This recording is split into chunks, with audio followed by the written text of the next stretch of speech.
True Detective, Night Country Season 4 Episode 2 begins with the aftermath of all the bodies of the men from Tsalo Station being discovered. They are all frozen together, which makes the investigation even more difficult to conduct. One of the officers accidentally breaks off the hand of one of the frozen men, and the supposedly dead body wakes up screaming. Danvers visits the local geology professor, Bryce, who is in the middle of a lesson.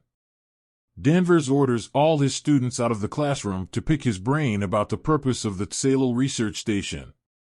Navarro is speaking with Rose about her visions of her dead son, Travis, as well as her own sister's visions and other problems she is experiencing.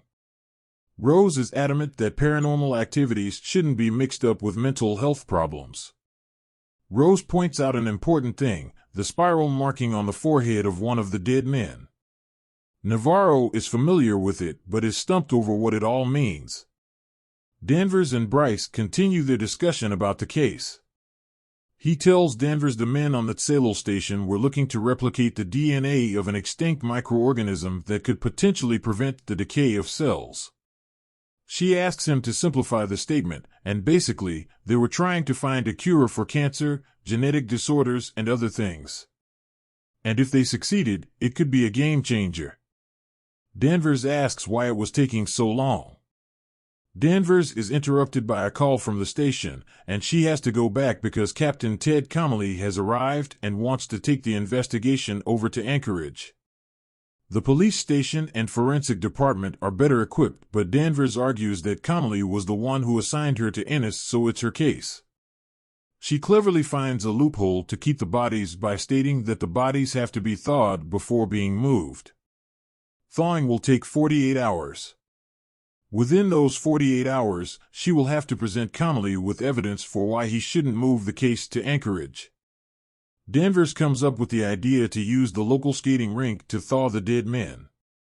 We meet Kate, who represents the mining company that owns the rink.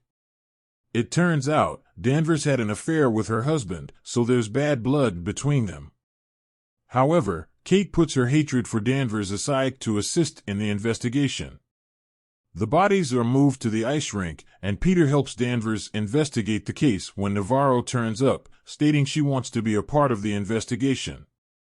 She mentions the spiral marking on Annie's body matches one found on one of the men. Navarro thinks Annie's death is connected to the Tsalo men. Danvers doesn't want to work with Navarro and orders her to leave. Meanwhile, Peter manages to get one of the men's phones unlocked using the facial recognition function using the frozen man's face. Clever.